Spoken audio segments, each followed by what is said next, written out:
Hey friends, welcome to Cricpedia. हम लोग live हैं कुछ नई अपडेट्स के साथ जो क्रिकेट या ओलंपिक से रिलेटेड अभी इस वीक में हुई हैं। उम्मीद कर रहे हैं आप भी स्पोर्ट्स को फॉलो कर रहे होंगे। इस हफ्ते काफी कुछ हलचल हुई स्पोर्ट्स के इवेंट्स में। ओलंपिक्स कंप्लीट हो गए। इंडिया ने 6 मेडल्स जीते उस ओलंपिक्स में। हाईएस्ट टैली जो लास्ट टाइम की थी 7 मेडल्स की, जिसमें एक गोल्ड शामिल था, उस टैली को नहीं छू पाए हैं। ये अफसोस रहेगा हर एक इंडियन को। लेकिन उम्मीद करते हैं कि आने वाले अगले ओलंपिक्स में इंडिया बेहतर तैयारी करके जाएगा। अगले ओलंपिक्स में आपको बता दें दोस्तों कि क्रिकेट भी इन्वॉल्व हो रहा है। जो अभी एक बड़ी खबर आ रही है वो ये है कि शायद बॉक्सिंग के इवेंट को LA 28 में नहीं रखा जाएगा। तो एक काफी बड़ा सेटबैक है बॉक्सर्स के लिए, क्योंकि अक्रॉस द वर्ल्ड एक बॉक्सिंग इवेंट एक ऐसा गेम है जो अक्रॉस द वर्ल्ड खेला जाता है, और बॉक्सिंग का ना होना आने वाले अगले ओलंपिक में काफी बड़ा सेटबैक होगा, ना सिर्फ इंडिया के लिए जो ऑलरेडी इंडिया इसमें 2 मेडल्स ला चुका है ऑल टाइम, बल्कि आने वाले दूसरे देशों के लिए भी काफी बड़ा सेटबैक है कि उनको अब ओलंपिक में बॉक्सिंग देखने को नहीं मिलेगी।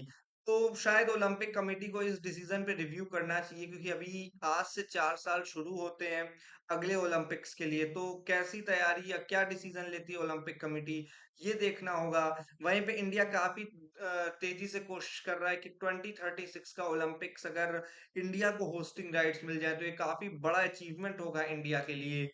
वही बात करें अगर किस किस इवेंट में इंडिया को मेडल्स आए हैं ओलंपिक्स में, तो दोस्तों इंडिया को पहले 2-3 मेडल्स आए शूटिंग से, जहां पे मनु भाकर ने इंडिविजुअल लिया गोल्ड, इंडिविजुअल ब्रॉन्ज मेडल जीता। वो गोल्ड के काफी करीब थी अगर चाहती, और अगर वो थोड़े से अच्छे शॉट्स उनके होते तो शायद वो गोल्ड भी लॉक कर सकती थी। लेकिन खैर कोई बात नहीं, ब्रॉन्ज मेडल से उन्होंने अपना दूसरे ओलंपिक में सफर कंप्लीट किया। उन्होंने मिक्स शूटिंग में भी ब्रॉन्ज मेडल जीता सरबजोत सिंह के साथ। वहीं अगर बात करें स्वप्निल कुसले ने भी, ये महाराष्ट्र से थे, इन्होंने भी शूटिंग में एक ब्रॉन्ज मेडल इंडिया के लिए कंफर्म किया। 325 metre three positions air rifle में वो काफी टफ होता है, बट उन्होंने उसमें जीता 10 मीटर एयर राइफल 23 पोजीशंस में। तो वो भी काफी इंटरेस्टिंग इवेंट था इंडिया को ब्रॉन्ज मेडल जीतने के लिए। उसके बाद आता है आपका, कोशिश करी इंडिया ने कि रेसलिंग से मेडल्स आए, आर्चरी से मेडल्स आए, वहां पे कुछ काफी समय इंडिया को वेट करना पड़ा। फिर लगातार इंडिया का खाता खोला हॉकी टीम ने। हॉकी ने मेडल लाके दिया इंडिया को, जो कि काफी डिस्परेट था इंडिया की। वहां से तो हॉकी से तो मेडल आना ही चाहिए इंडिया को, तो इंडिया ने ब्रॉन्ज मेडल हॉकी में भी जीता।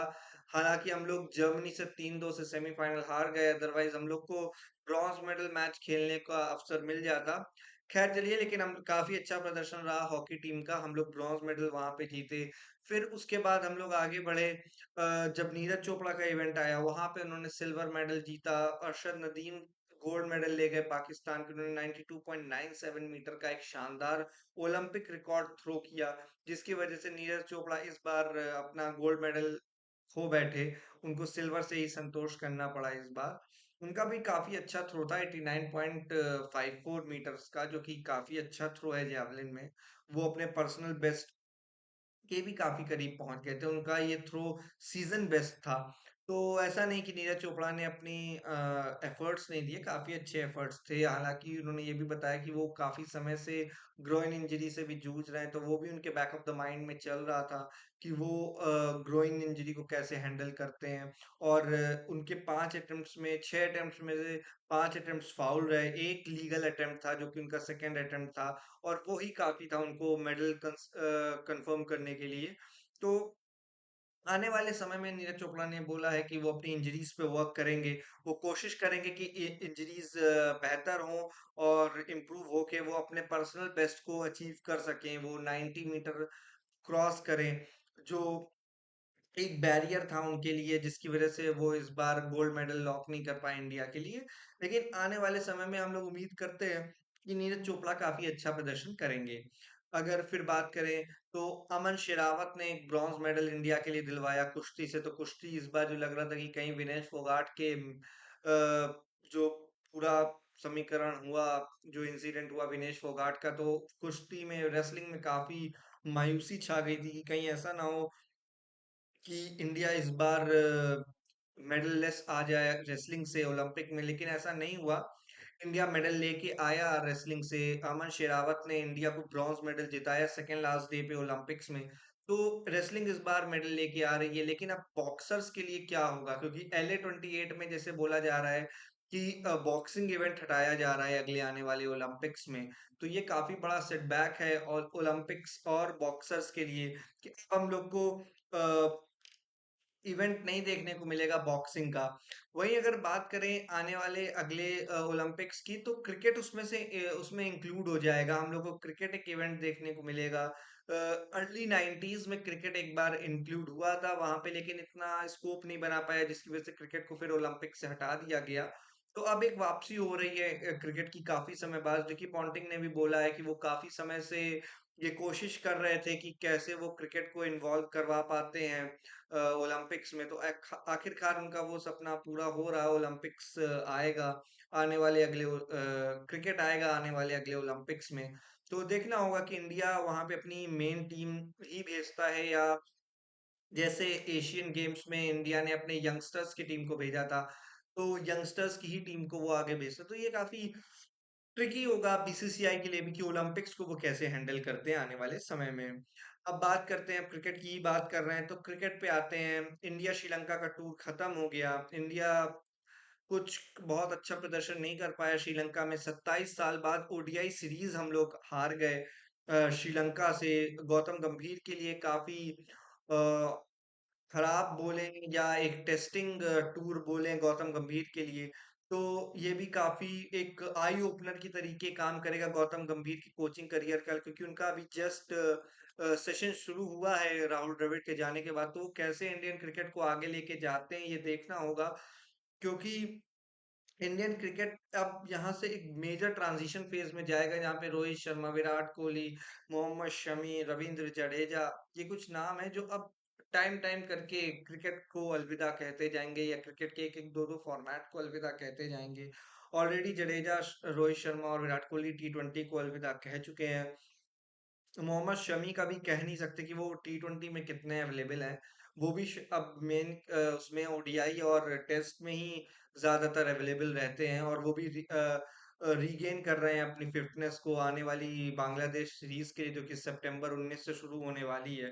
तो ये काफी कुछ चर्चे वाले पॉइंट रहेंगे कि इंडिया और गौतम गंभीर कैसे इंडियन क्रिकेट को आगे लेके जाते हैं, क्योंकि ये खास देखना होगा कि सीनियर प्लेयर्स को, माना कि गौतम गंभीर ये बोलते हैं कि वो अ, इस पे फोकस नहीं करते कि इंडिविजुअल ब्रिलियंस और एक आदमी मैच नहीं जिताता, ये वो कई सारी बातें करते हैं, लेकिन वो रिजल्ट श्रीलंकन टूर में हमको नहीं देखने को मिला। और ये बड़ी खास बात है कि जब आपकी टीम में एक ग्रुप जो कि 3-4 प्लेयर का काफी सीनियर हो चुका है, वो आपके साथ खुद खेला जब आप इंटरनेशनल क्रिकेट खेल रहे थे, और अब वो आपके साथ, अब आप उन्हीं प्लेयर्स के कोच हैं, तो आप उनको कैसे हैंडल करते हैं। बिकॉज विराट कोहली, रोहित शर्मा, जडेजा, ये सब कहीं ना कहीं गंभीर के करियर टाइम पे भी खेल रहे थे। ड्रेसिंग रूम से शेयर किया एज अ प्लेयर्स इन लोगों ने। काफी एक कॉशन के साथ इन प्लेयर्स को हैंडल करना होगा कि कहीं कुछ ड्रेसिंग रूम लीक्स बाहर ना आए, और चर्चा कुछ नेगेटिव फीडबैक्स ना मीडिया और पब्लिक में आ जाएं, जो कि इंडियन ड्रेसिंग रूम और आने वाले क्रिकेट ग्रोथ के लिए हानिकारक साबित हों। तो ये सब चीजें हैं जो गौतम गंभीर और उनके सपोर्ट स्टाफ को ध्यान में रख के आगे इंडियन क्रिकेट को लेके जाना होगा। अभी जैसे न्यूज आ रही है कि शायद जसप्रीत बुमराह अवेलेबल नहीं होंगे बांग्लादेश सीरीज के लिए। इस पे अभी कोई ऑफिशियल कमिटमेंट तो नहीं आया, लेकिन ये सूत्रों से और जो मीडिया में न्यूज चल रही है उससे पता चल रहा है कि शायद जसप्रीत बुमराह आने वाली बांग्लादेश सीरीज में अवेलेबल नहीं होंगे। वो न्यूजीलैंड होम टेस्ट के लिए अवेलेबिलिटी अपनी जाहिर करना चाहेंगे। खैर बुमराह एक तो बीइंग फास्ट बॉलर, उनको ग्रुप ऑफ मैचेस के लिए सिलेक्ट करना जरूरी है। इंडिया को उनको लॉन्जिविटी प्रोवाइड करना जरूरी है, तो इसमें कोई गलत नहीं होगा, क्योंकि बड़े टूर्नामेंट जैसे चैंपियंस ट्रॉफी आ रही है, न्यूजीलैंड होम सीरीज के बाद हम बॉर्डर गवास्कर ट्रॉफी खेलेंगे। तो ये काफी प्रेशर और हाई वोल्टेज सीरीज और टाइम 4-5 मंथ्स का आने वाला है इंडियन क्रिकेट में। तो बुमराह जैसे बॉलर को अगर हम लोग 1-2 महीने का लेंदी ब्रेक देते हैं तो कोई इसमें बुराई है नहीं, क्योंकि वर्क लोड मैनेजमेंट, भले ही कुछ लोग वर्कलोड मैनेजमेंट की खिलाफत करते हैं, लेकिन बुमराह जैसे इंजरी से रिकवर हुए, फिर हम लोगों ने उनको कैसे हैंडल करना है ये हम ही लोग को देखना है, क्योंकि चैंपियंस ट्रॉफी के लिए जसप्रीत बुमराह एक बहुत इंपॉर्टेंट एसेट साबित हो सकते हैं। तो ये काफी इंटरेस्टिंग फैक्ट्स चल रहे हैं कि जसप्रीत बुमराह, विराट कोहली, रोहित शर्मा को कैसे गौतम गंभीर आगे लेके जाते हैं। गौतम गंभीर माना कि एक रिजिड माइंडसेट तो नहीं, मैं रिजिड टर्म का तो इस्तेमाल नहीं करना चाहूंगा, लेकिन वो बोल्ड लीडर हैं, वो रोहित शर्मा से बॉलिंग करवा रहे हैं, वो सूर्य कुमार यादव से बॉलिंग करवा रहे हैं। तो ये कहना कि वो अवेलेबल होंगे, वो कैसे प्लेयर्स को यूटिलाइज करते हैं, कहीं ऐसा ना हो कि करियर के इस मोड़ पे आके रोहित शर्मा, विराट कोहली, क्या आप उनको एक्स्ट्रा एक्सर्ट करवाएं या एक्स्ट्रा एक्सपोज कर दें और उनका निगेटिव फीडबैक्स आ जाए पब्लिक में, और फिर जैसे होता है फैंस के बीच की बस हो गया अब इस खिलाड़ी का छोड़ देना चाहिए।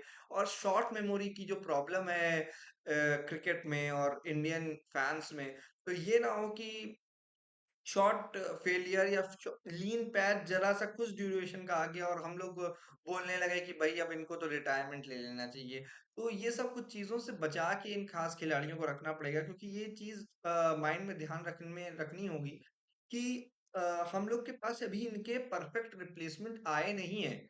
लाइक जैसे सचिन और सचिन, सहवाग, लक्ष्मण, द्रविड़, जहीर जब ये लोग जा रहे थे तो हम लोग के पास शमी, अश्विन, हरभजन जब गए, कुंबले गए तो अश्विन, जडेजा, विराट कोहली सचिन के एज अ रिजेंबलिंग उनकी जगह उन्होंने कवर करी, शूज फिल करने का आज तक वो कोशिश कर रहे हैं और अच्छी तरीके से लेके जा रहे हैं इंडियन क्रिकेट को।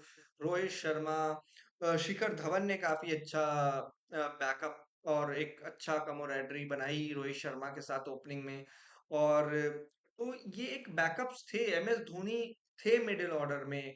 युवराज सिंह के लिए हम लोग आज भी ढूंढ रहे हैं वो वैसा खिलाड़ी, सुरेश रैना जैसा खिलाड़ी आज भी ढूंढ रहे हैं, हम लोग नहीं ढूंढ पाए उनके बैकअप्स। 4 4 से 6 नंबर जब से वो लोग युवराज सिंह और रैना छोड़ के गए हैं, हम लोग तब से तलाश रहे हैं 4 5 6, एक बेहतर 4 5 6। कभी उसमें अय्यर फिट होते हैं, कभी राहुल फिट होते हैं, कभी सूर्य कुमार यादव दिखने लगते हैं, कभी बीच में केदार जाधव दिखने लगे थे, लेकिन कोई ऐसा लॉन्जेविटी नहीं कि हाँ ये खिलाड़ी मैंने पकड़ा, इसका करियर 7 8 साल जाएगा। 4 नंबर का स्पेशलिस्ट बैट्समैन, लाइक जैसे युवराज सिंह का सन 2002 से या 1 से 2016 तक गया, तो 2014-15 तक आई थिंक। तो एक ऐसा खिलाड़ी जो 10 12 साल का करियर मिडिल ऑर्डर में दे सके वो बहुत इंपॉर्टेंट होगा बड़े टूर्नामेंट्स जीतने के लिए, क्योंकि देखिए T20 में इतना मिडिल ऑर्डर एक्सपोज नहीं होता जितना बड़े फॉर्मेट में होता है, लाइक टेस्ट या बात करें ओडीआई में। यही कारण है कि हम लोग जब 2023 का फाइनल खेल रहे थे, हम लोग के पास कोई कॉन्फिडेंट मिडिल ऑर्डर बैट्समैन नहीं था उस समय जो गेम को ऑस्ट्रेलिया पे चढ़ के मारता, जैसे हम लोगों ने 2011 में देखा। एक रिवेंज मोड में युवराज सिंह मिडिल ऑर्डर में खेल रहे थे, उनको ऑस्ट्रेलिया दिखा मतलब वहीं मारो उसको, वो इस एटीट्यूड से खेल रहे थे, गो फॉर किल के एटीट्यूड से खेला उन्होंने 2011 का वर्ल्ड कप। और उन्होंने वो क्वार्टर फाइनल जो खेला 2011 में ऑस्ट्रेलिया के खिलाफ, वो दिखा रहा था इंटेंट उनका क्या है ऑस्ट्रेलिया के लिए। ऐसा कोई बैट्समैन होना मिडिल ऑर्डर में जो विदाउट रिस्पेक्ट की बॉलिंग क्या है, टीम क्या है सामने, बॉल देखी और मारा, वैसा मिडिल ऑर्डर बैट्समैन एक चाहिए। धोनी एक फिनिशर थे, आप हार्दिक पांड्या और रिंकू सिंह को मिला के एक धोनी का काम करवा सकते हैं अगर सही तरीके से यूटिलाइज करें। नीचे आपको रविंद्र जडेजा अभी भी ओडीआई में मिलेंगे, तो ये तीन का कॉम्बो आपको एक धोनी दे देगा। इनफैक्ट आपको एक बॉलिंग ऑप्शन, दो बॉलिंग ऑप्शन भी देगा अच्छे, हार्दिक पांड्या और जडेजा के रूप में। तो ये बहुत बढ़िया कॉम्बो है अगर आप 5 6 7 को पकड़ के चलते हैं, रिंकू, हार्दिक और जडेजा। अब बात आती है कि चौथे नंबर पे कौन खेलेगा। चौथे नंबर मैं अभी भी मानता हूँ कि सूर्य कुमार यादव को खेलना चाहिए, 3 पे कोहली है और ओपनिंग करनी चाहिए केएल राहुल और रोहित शर्मा को अब यहाँ से। शुभमन गिल नहीं दिखा पा रहे हैं कंसिस्टेंसी या कंसिस्टेंसी के नाम पे वो उसी फेज में चले जाते हैं जो केएल राहुल लो कॉन्फिडेंट मोड में जाते हैं। धीमे खेलना, जगह बचाने के लिए खेलना, या अगर आप केएल राहुल पे भरोसा नहीं कर पा रहे हैं तो फिर ओपनिंग ऋतुराज गायकवाड़, यशस्वी जायसवाल को दीजिए। मैं फिर केएल राहुल और शुभमन गिल दोनों के पक्ष में नहीं हूँ। शुभमन गिल ने यही काम जिम्बाब्वे में किया, यही काम श्रीलंका में किया और यही आने वाले वो कुछ सीरीज में कर सकते हैं कि वो न्यूजीलैंड और यहाँ पे अभी जो बांग्लादेश से सीरीज होगी वो काफी होगी उनके जजमेंट उनको करने के लिए। शायद वो बॉर्डर गवास्कर में जाए क्योंकि लास्ट जो टूर हुआ था इंडिया का वहां पे उन्होंने अच्छा प्रदर्शन किया था इंडिया के लिए, तो शायद उनको बॉर्डर गवास्कर तक भी लॉन्जिविटी दे सकते हैं। लेकिन अगर वहां तक मिली और वहां तक वो सक्सेसफुल हो जाए बहुत अच्छी बात है, वो कंटिन्यू करें अपना करियर इंडियन टीम में। एल्स अगर वो नहीं होते तो उनको ड्रॉप करिए, डोमेस्टिक में खेलें और यशस्वी जायसवाल, ऋतुराज गायकवाड़ इन नए खिलाड़ियों को मौका दें ओपनिंग स्लॉट में रोहित शर्मा के साथ। और जब भी मौका मिले रोहित शर्मा भी अपने आप को एक स्टेप बैक ले सकते हैं और यशस्वी और ऋतुराज दोनों कंबाइन ओपनिंग करना चाहे तो कर सकते हैं। आप 4 नंबर आ जाइए, टेस्ट करिए, नए युवाओं को मौका दीजिए अपनी अपने सुपरविजन में कि कैसे ओपनिंग चला रहे हैं। ये देखना बहुत जरूरी होगा अगर आप फ्यूचर इन्वेस्टमेंट कर रहे हैं इंडिया के लिए। आपको फ्यूचर इन्वेस्टमेंट अब यहाँ से शुरू करना है क्योंकि रोहित शर्मा, केएल राहुल, विराट कोहली, रविंद्र जडेजा का अब आने वाला 4 साल अपने करियर से ज्यादा इंडियन क्रिकेट पे नए खिलाड़ी की तैयार करने पे फोकस होना चाहिए। क्योंकि अब ये जरूरी है कि जब वो इस फॉर्मेट, इस खेल को अलविदा कहें आने वाले 4 सालों में, तो अपने पास एक विराट कोहली जैसा बल्लेबाज, रोहित शर्मा, केएल राहुल, जडेजा जैसे खिलाड़ी नए तैयार हो जो कि अभी नहीं तैयार हो रहे दिखते रहे ओडीआई फॉर्मेट में स्पेशली। क्योंकि वो एक बड़ा फॉर्मेट है, उसमें एक mind chess master Virat Kohli ऐसे नहीं बना। उसके साथ इर्द गिर्द युवराज, Raina, Gautam Gambhir as a player, Virender Sehwag जैसे मेंटोर थे, तब विराट कोहली किंग विराट कोहली बना। तो अब ये देखना बहुत जरूरी है कि इंडियन क्रिकेट के लिए ये बड़े खिलाड़ी कैसे गौतम गंभीर के साथ मिलके नए प्लेयर्स को तैयार करते हैं। खैर, अगर आपको ये वीडियो अच्छी लगी हो तो इस वीडियो को लाइक करिएगा, शेयर करिएगा। अगर आप फेसबुक पे देख रहे हैं तो पेज को लाइक करिए, अगर आप यूट्यूब पे देख रहे हैं तो चैनल को सब्सक्राइब करिए। Thanks for watching.